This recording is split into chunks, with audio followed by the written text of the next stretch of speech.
So the first person is Sheena Wiedenfeld. Hi there. As you said, I'm Sheena Wiedenfeld. My address is N6414 Woline Road in Lake Mills here.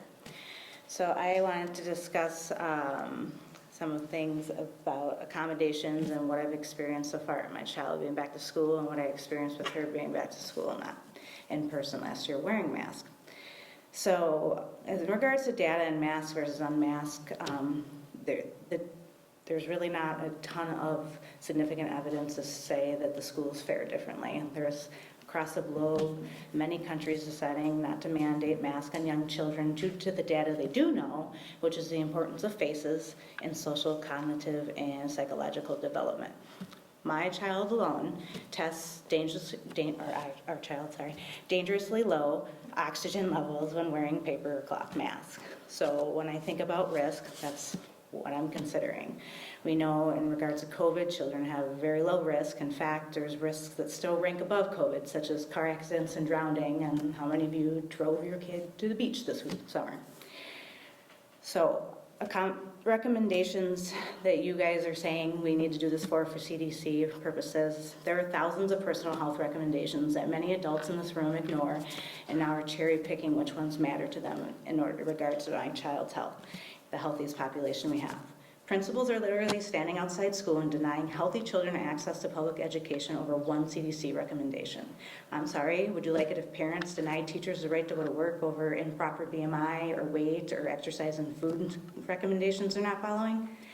In regards to social distancing, quarantine, those recommendations are being ignored. So my conclusion is these masks aren't really about CDC recommendations for health, but about money or keeping the unions off your back. I personally found my child suffered lightheadedness, headaches, and nausea most days after school last year, and I'm not repeating that this year. I found a reasonable accommodation, which is a shield, and I'm harassed nearly every day that this doesn't meet policy, a policy that has not been produced for me. Her accommodation of a shield is both effective for her health and IEP education needs. Not to mention, I would argue that it is more effective because it prevents face touching, and water droplets actually can't penetrate plastic like they can your cloth or paper mask. You have parents here that have submitted constitutional exemptions that the principal and district that have no right or qualifications to deny, but yet are. And now the parents are lawyering up and wasting time and money that could go to our kids' education. These are personal health decisions that you're interfering with. If there were public health solutions, they would have worked. Masks and vaccines have not changed the trajectory of this virus. If you're not going to make masks optional, I ask that you vote the motion that parents assess their child's needs as they have always done and are able to provide reasonable accommodations such as shields or have constitutional protected exemptions without the resistance of your school district.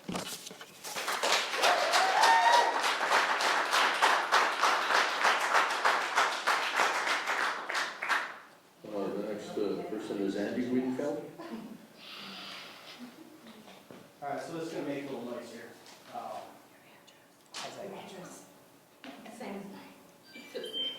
All right, so the reason I'm here tonight, I have this particular monitor, right? 2 weeks ago, I spent $940 on this thing to prove my point, okay? I use them in my career quite frequently, right? It tests oxygen level in a space as if another 3 other contaminants as well, okay? Mostly what it's going to do in OSHA's eyes is it's going to test oxygen level in the air. It doesn't matter if it's a small little 3-inch square under my child's mask or a giant space here, this thing does not discriminate. It pulls an exact reading. So, I'm going to say it is, it's not going to lie to you, okay? So after the meeting, I would say anyone here, if you want to test it, look at it, try to debunk it, I say go for it, okay? I want you to do it, all right? OSHA has a 19.5%. That's the level of oxygen that can be in the air that any person working can enter. Not legal to let them enter it other than that, okay? This monitor is going to show you that this child's mask, when she puts it on, it's going to be less than that, right? CDC recommendations. So, right now it's 20.9. You're going to find that everywhere in southern Wisconsin. You go on high mountain, yeah, you're going to find lower oxygen content, all right? Or if you trap the air that's coming out of my child's mouth, which is got a lot of carbon dioxide in it, then you're breathing that carbon dioxide back in. So I'm at 17.1 right now. Remember, 19.5 is what OSHA will allow us, right? As soon as I pull it out of her mask, it's going to go right back up. As soon as I blow on it, it's going to go back down. Okay? This doesn't lie. There's no studies out there that are going to tell you your mask works great. But this is real proof. Okay? All you got to do is look at that real proof. I had this and I went over it with the school nurse, second day of school. Okay? I gave her all my study, I documented it. Okay? We sent it to Tanya. I'm going to take all those documentations and I'm going to take it into Amber at the leader. And I'm going to put it out there so everyone can see that. Okay? But this is real proof. I want to say, everyone here, God bless y'all. Okay? You're all great people.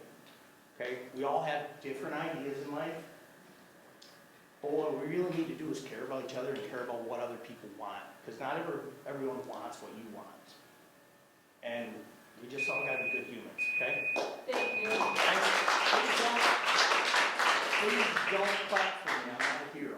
Okay? If you want to clap for anyone, those two gentlemen in the back room saving our butts every day. Okay? Clap for them, yep. And our Lord and Savior Jesus Christ. Clap for that person.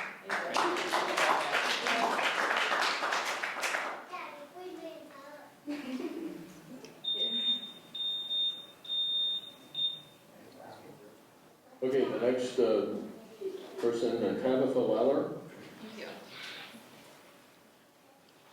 Tabitha Lawler, very close, 935 Reed Street, Lake Mills, Wisconsin. The Pledge of Allegiance we state at the beginning of this meeting is considered to be a platform where our children are given the opportunity to think about roles as citizens in the country. It expresses that we are one, unable to be divided or separated, that we have the right to liberty, to be free within society from control or oppressive restrictions imposed by authority on one's ways of life, behavior, political views, as long as it doesn't deprive another from their freedom. And we have the right to justice, to a morally right-based code of ethics, to a morally right administration of law, in our case, school policies, taking into account inborn rights of all human beings. My family went with the flow last year, abiding by the school's request to send our child in a mask. What we didn't know was the impact it was going to have on his body. We started noticing increased headaches and fatigue. I watched my child climb into my car every day at pickup with rosy red cheeks and often complaints of fatigue and headache. Headaches, I learned, would resolve with time out of the mask. We went through the summer symptom-free and mask-free. When school started this year with the mandate, I decided to test my son's blood oxygen saturation levels before and after school. On all days before school, my son had a 99% blood oxygen saturation level. On test day 1, he wore a mask that tightly covered his nose and mouth until approximately 1 p.m. Then he switched to the shield due to not feeling well. After school this day, his levels were 96%. Hypoxemia occurs at 94%. Symptoms of this are skin color changes to bright red or blue, fatigue, and headaches. On the remaining test day, he wore only the shield, and after school, his saturation levels were 98%. I implore parents to buy a monitor and test this for yourselves. Make sure your children are not suffering from negative effects of lack of oxygen. Oxygen is required for life, and our children deserve proper saturation levels to develop and grow, and this is a critical time to stand up for them. The school has not appropriately handled the information given to them. They have been made aware of negative impacts, but prefer to power struggle with parents over necessary steps we have to take to protect our children. We have to be the front line of information, as there are no studies that have been done to prove masks are safe at such prolonged periods of time. The CDC is using our children as guinea pigs and openly admit that the side effects of mask wearing is unknown, especially when it comes to transmission rates amongst our children's population. In fact, a Georgia study of 99,000 students shows the transmission difference between the maskless and the masked as not significant.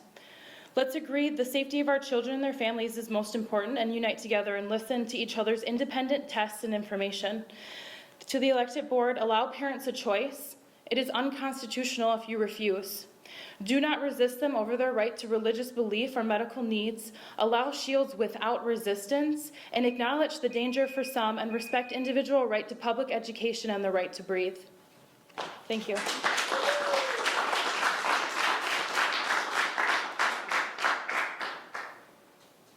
Sandy Whistler.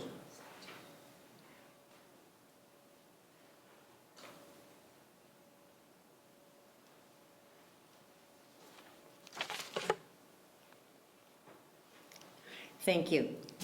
We know that students learn best when they are in person at school, and safely returning to in-person instruction this fall has been a priority, which it should be. There is clear uniformity from medical professionals, including the American Pediatrics Association and public health organizations, that in order to return to schools safely, we need to get vaccinated when eligible, wear a mask indoors, maintain a safe distance, and wash our hands regularly. We were successful last year in safely providing in-person instruction throughout our district. We came together as a community of public health experts, public education advocates, and public schools to keep our schools and our businesses open. How will we be successful this year? How will we come together as a community?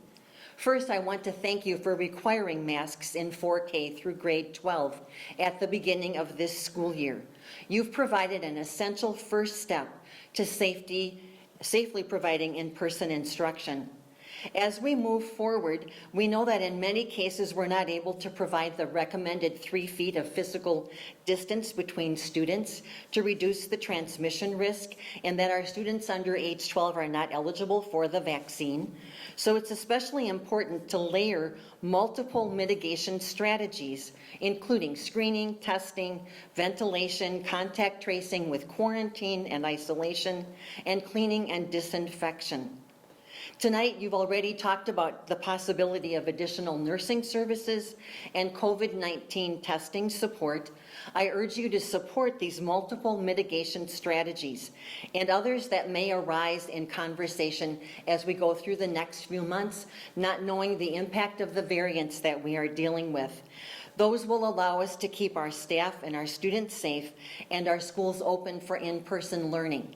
And I personally want to thank all of you, and I want to thank all of the staff that works diligently hour by hour and day by day to make our school a safe and welcoming place for our students. Thank you.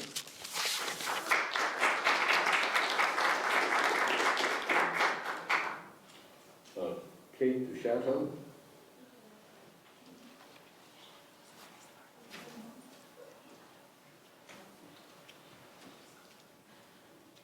Next time I won't sit in the middle of the row. So I'm Kate. I'm a district resident and parent. Thank you for hearing public comment tonight. Thank you for your continued work to keep our school district strong and healthy. The vast majority of our community appreciates everything that you do. Congratulations also on a safe and smooth start to the school year. I can only speak from experience with elementary level, but we have been very impressed with everyone we have interacted with. The reason I am commenting tonight is to encourage the district administrator and the board to continue requiring face coverings in all 3 schools. There was a positive case in one of my children's class this week. Because everyone was wearing masks, my concern for transmission was very subdued. We know that barrier masks prevent the spread of disease. The spread of COVID in our community and the vaccination rates are comparable to those discussed at the August 30th meeting. Face coverings are as necessary now as they were then. And I am confident that the board will continue to do what is right for all the students in our district. In addition to preventing disease spread in our schools, masking keeps the kids on a level playing field and prevents segregation in the classroom between masked and unmasked. The night before school started, when I told my 3rd grader that everyone would be required to wear masks at school, she was overjoyed and relieved.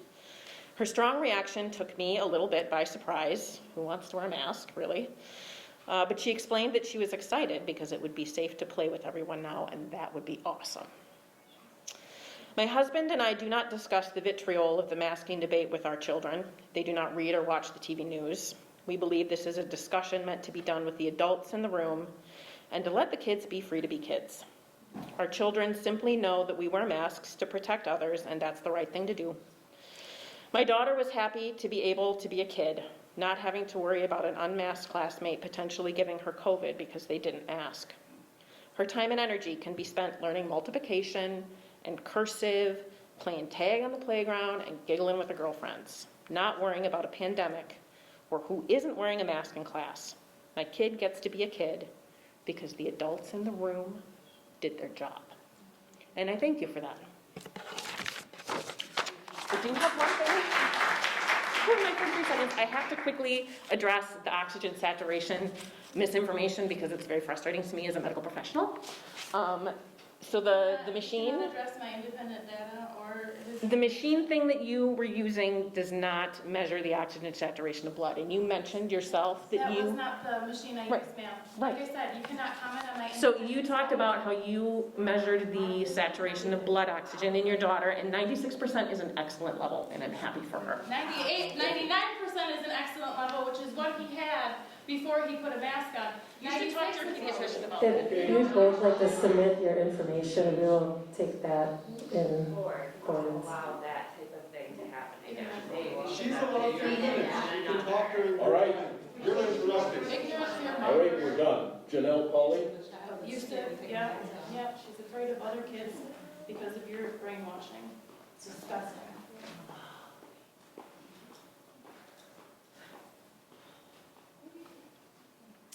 Hello, I am Janelle Polly, and I live at 1041 High Street.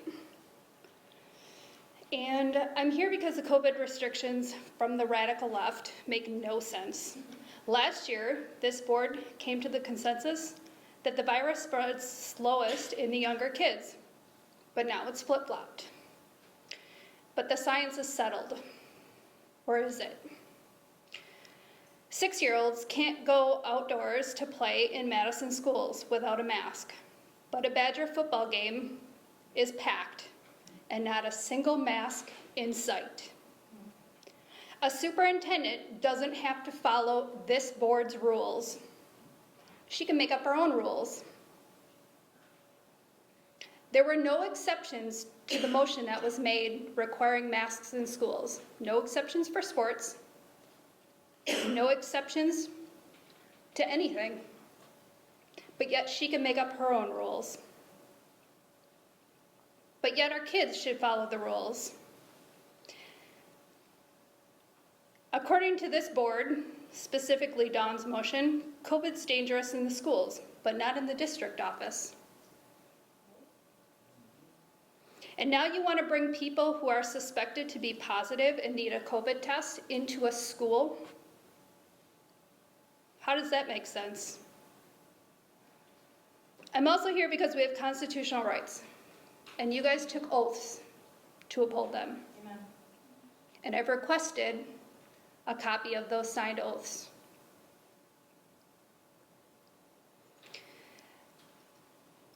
So you guys can criticize me.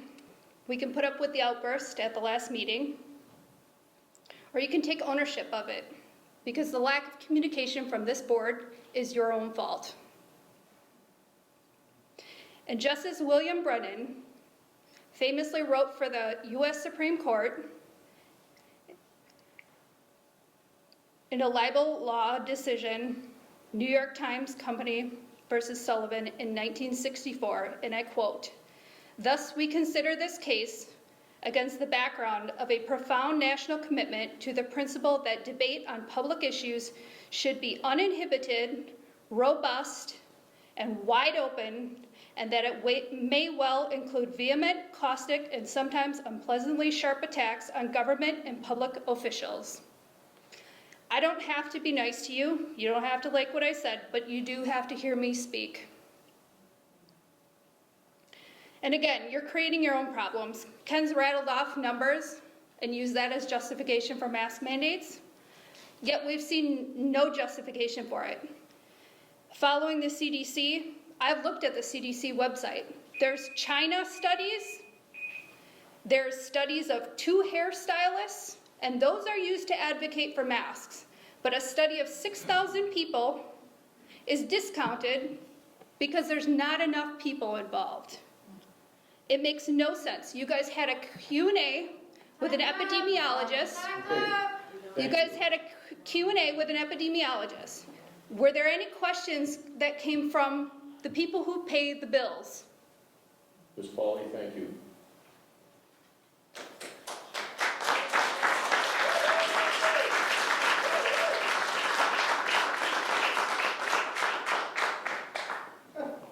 Kim Chrisling Lund.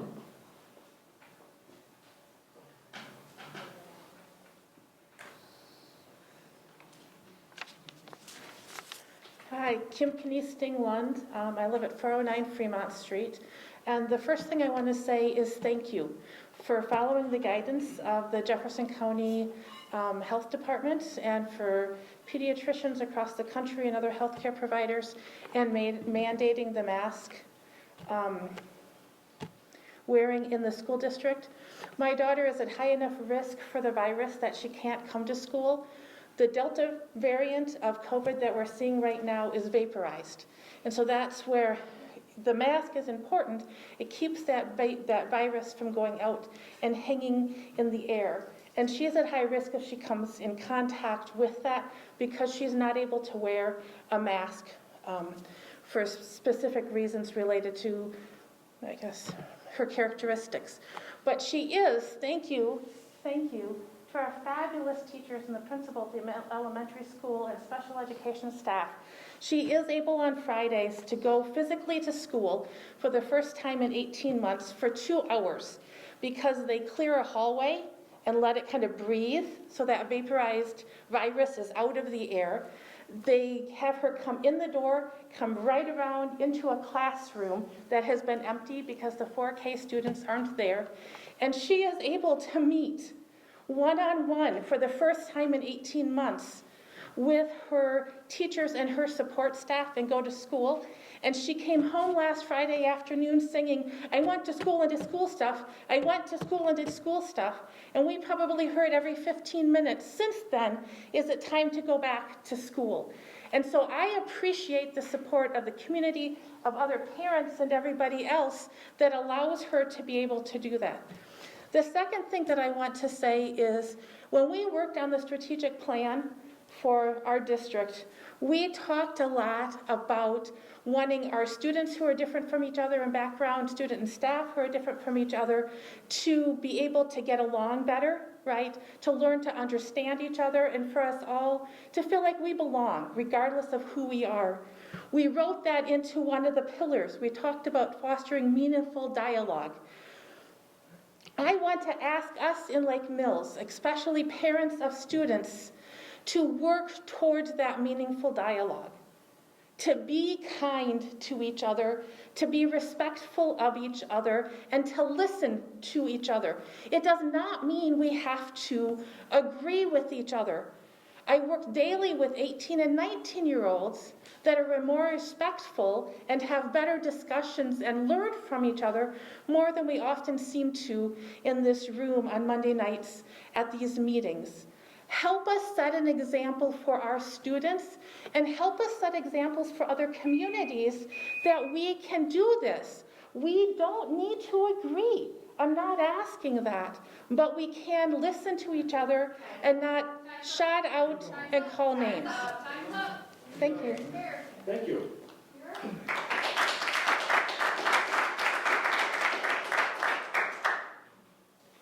And Fritz.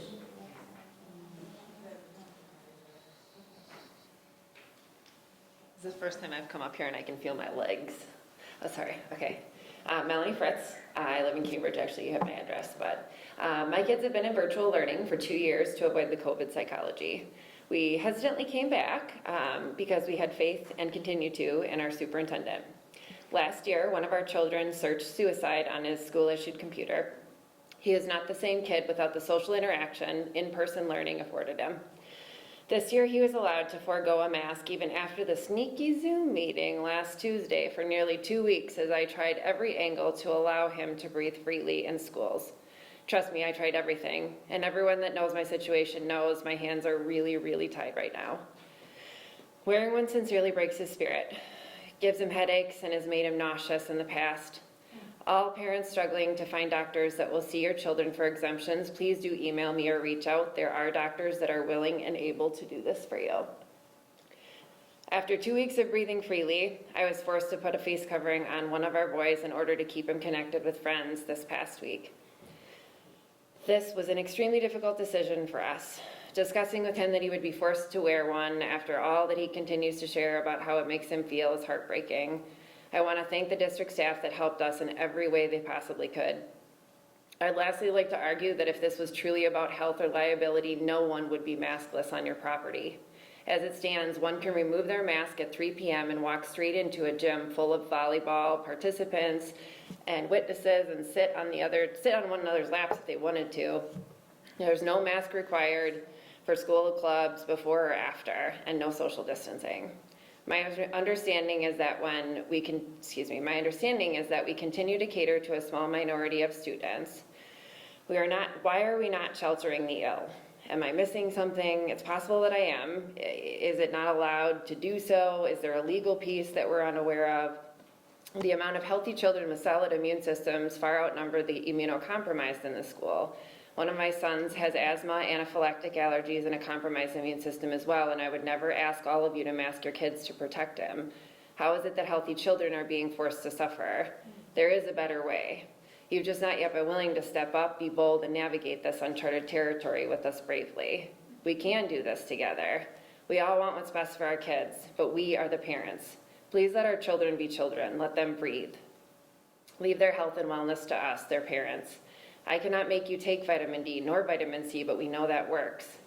Thank you sincerely for your time. I appreciate all the honesty and transparency everyone in this district has offered this past week. I did all that I could this week to dig as deep as possible regarding exemptions for the parents who requested them.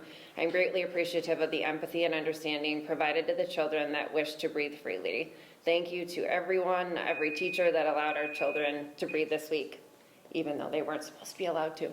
Thank you.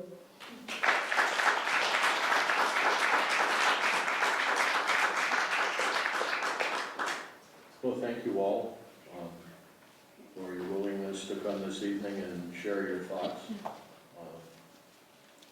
Your comments will be taken under consideration as we move forward. So I thank you very much for that. The next item on our agenda is the consent agenda. That includes meeting minutes from August 9, August 17, August 30th, and August 31st. The Finance Committee proceedings of August 9. Facility Committee proceedings of September 8th. Treasurer's report, vouchers and invoices, and personnel report. Entertain a motion for approval of the consent agenda. I move the board approve the consent agenda as presented. I'll second. Moved and seconded. That information has been provided earlier to us, and if there are no questions, I would ask for a roll call vote. Brianna Bestlick. Aye. Dawn Delaney. Aye. Ken Imers. Aye. Robert D'Imperio. Aye. Motion carries. Moving into the action items. First item is the safe return to in-person instruction and continuity of service plan is presented. Dr. Olson discussed that during her report. So if we could have any further discussion, I would ask for a motion to approve that plan. I'll move the board approve the safe return to in-person instruction and continuity of services plan as presented. Second. Moved and seconded. Questions or comments?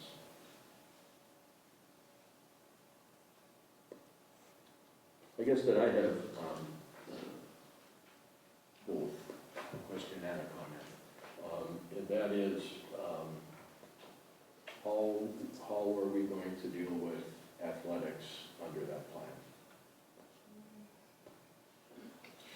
Right, I mean, when you took the board vote on that Tuesday before school started, I mean, we had our athletic plan in place. We also had our rec department plan in place. So the motion did not specify, I think the intent of the motion was that it was actually during the school day. The school board definitely can bring this back in October. If you want to require masks after school, just remember that's going to require all spectators for volleyball, which are a lot of parents. It also means that Club 55, all of the adult volleyball inside that would be required to mask, with the absence of a specific designation of where the masking will cut off. I did start with the school day just because I figured that was the intent. If that was the intent, that masking would be required on school premises 24/7, then I think a new motion would need to be made. And then I would request time to go back because I do need to work with the rec department and I do need to work with Steve Considine on what specifically does that mean. It also means notifying the other school districts in the conference as well. So there's, I guess, on my behalf, there was a lot more work that went into writing the requirement for all of that, and they were already in motion at that time. If that was not the intent, I think we're already in the operational portion of that. I definitely can bring back some information to the October board meeting as far as what we're seeing with the schools in Jefferson County that are not masking in comparison with ours. We don't have enough data right now. I did talk with someone else about that. With only 2 weeks into the school year, there wasn't quite specific data yet, but we'll definitely, I'm kind of ahead of myself on the agenda, but we can bring that back around to the October board meeting and look at that data again.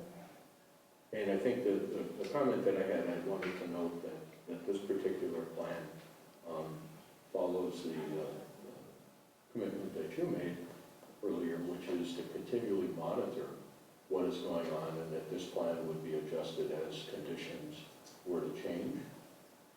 If they change, then we will be flexible as we move forward. So I think that needs to be understood as well, that this represents what we understand today, and that should conditions change, we would have to also make some changes. Right, and I think, I guess I'm thinking I would prefer that we write something in this plan that specifically states that, since the board voted to require masks. I'm not sure if I quite have the authority right now that if, say, the numbers drop down to 0, to say that, oh, no, I'm not going to require masks anymore. So I can bring back some language in October along with the data that, and possibly some metrics. We just didn't quite have that at this time to look at when would we loosen up the mask requirement and then possibly make masks optional. So We get some guidance from, I did talk with someone today about that, and so the health department is debating that fact right now as far as their guidance right now is coming out that they are advocating for K-12 masking. If the numbers continue to stabilize or even decline a bit, they were talking about loosening up that restriction potentially, so I think bringing all of that back here in a month would be worthwhile. and also looking at vaccination rates in Lake Mills and Yeah, Jefferson County. He didn't mention that as a big factor, just because half of our kids can't get vaccinated, and then he didn't think that the vaccine for the 12 and under would be rolling out very soon. So It could help them, so. More people get vaccinated. So yes, I will bring, if for some reason things drastically change in 2 weeks, we can always look at a special board meeting possibly, but we are tracking the transmission rates and all of the Jefferson County schools very closely to see, is it making a difference or is it not making a difference? To be a little honest with you. So to clarify, following up on your discussion about Dr. Olson, is given the flexibility that we want in the plan to adjust to conditions,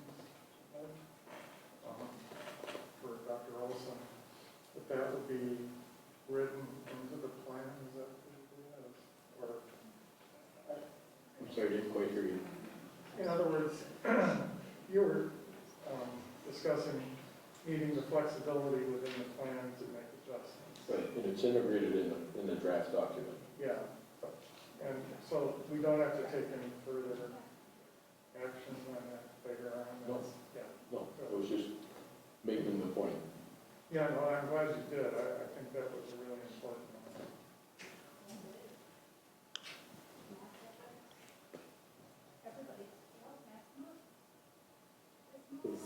Any other questions or comments? I'll address athletics. I think athletics, after-school club, things like that, those are your personal choices. Rec programs, like, the kids have to come to school, that's their job, just like we go to a job.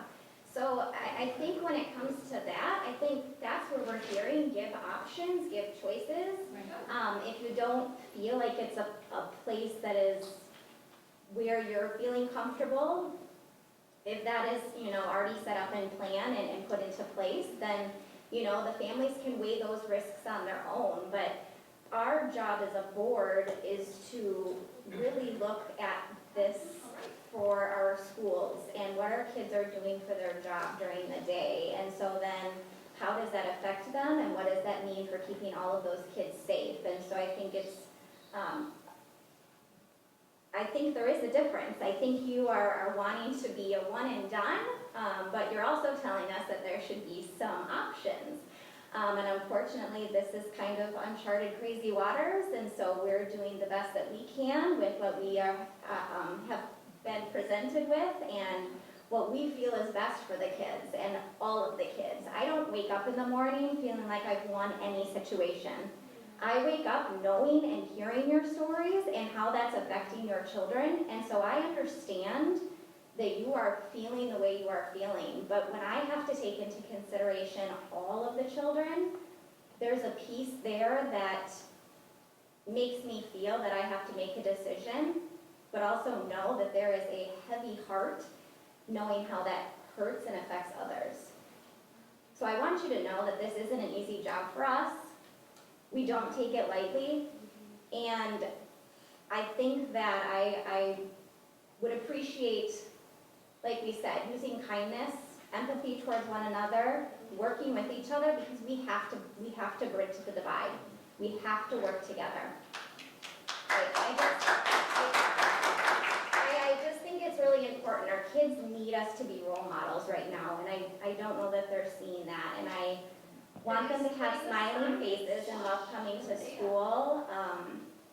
And so by working together and getting through this hump, this too shall pass, and we'll make it stronger in the end by working together. So I understand that maybe Dr. Olson left off that athletic piece because plans were already built. And I can choose whether or not we participate in a rec program. My kid doesn't have to play volleyball. My kid doesn't have to do some of those after-school activities if we feel that that is too much of a risk for our family. But my kid needs to go to school.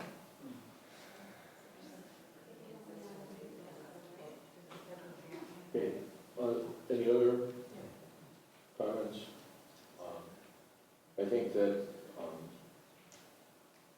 perhaps we could get some more information at the October meeting as you suggest, and see if there's any modifications that need to be made.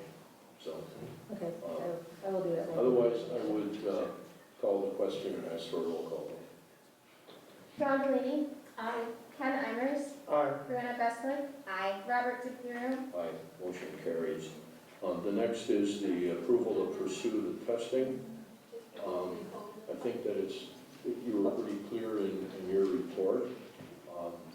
I think two things is that this is to pursue and understand and get more information. Correct. This is something that, if approved, we support. And the testing is voluntary, obviously. And we would not be bringing possible positive people inside the school grounds. It would most likely look like the drive-up that if you've gotten COVID testing, it's all a drive-up. The person comes out and they either swab your nose for you or they hand you the Q-tip. So no, we do not want to bring possible sick people into the school environment. So they would just be, arriving to a parking lot and the vendor would either hand them the tools or do that themselves. I think I see a lot of them now handing you the swab and the person does it themselves. So yes, I just want to clarify that. Definitely don't want to bring disease into the school. So I'd entertain a motion to approve the moving forward. I move the board approve COVID-19 testing support. Second. Moved and seconded. As others have noted, testing is certainly a component to the safety of our students and staff. But as for a roll call vote. Ken Imers, Aye. Brianna Besnick, Aye. John Delaney, Robert D'Imperio. Aye, motion carries. The next item is the approval of gifts. And again, we certainly are very thankful for the community's support. So I'd entertain a motion to accept the gifts. I move the board accept the following gifts and thank their generous donors for their continued support of our students and programs of the Lake Mills Area School District. The first gift is an $800 Amazon gift card to be used on school supplies from St. Vincent de Paul. A $1,000 donation to the high school junior optimist club from the Lake Mills Optimists, and 500 children's masks valued at $1,150 from the Sunrise Reach nonprofit members, Melissa Rudlitz-Walker, Grayson Smith, Vanessa Vargas, Lane Smith, and Rachel Davies. Second. Moved and seconded. Roll call vote, please. Brianna Besnick, Aye. John Delaney, Ken Imers, Aye. Robert D'Imperio. Aye, motion carries. Future agenda items. Well, we have some annual things that come up every year in October. The Start College Now requests and early graduation requests, believe it or not, already start coming in. And we will introduce you to our new student board member. I didn't have as much privilege of being part of that last year just because we were a virtual part of the year and didn't see Bella till the end of the year. So we'll be starting that and we'll bring back some language regarding the plan as far as masking and so on and so forth. And then anything We'll else? probably need to have a separate meeting to approve the budget later in October when the necessary information has been confirmed, correct? Yep, we'll have a special meeting on Monday, October 25th, just for 2 agenda items, and that is the annual approval of the tax levy, which we can't do until the 4th Monday of the month, just because we need the final numbers from the state, which don't come in really only a few days before that. And then we'll be also asking for approval for the refinancing of the referendum debt, which is saving the district quite a bit of money. So, just those will be the only 2 items on that special board meeting. And that meeting starts earlier at 6 o'clock. Okay, next item, I would entertain a motion to adjourn to executive session. You should really read the whole statute. So, yeah, sorry. The whole motion, I should say.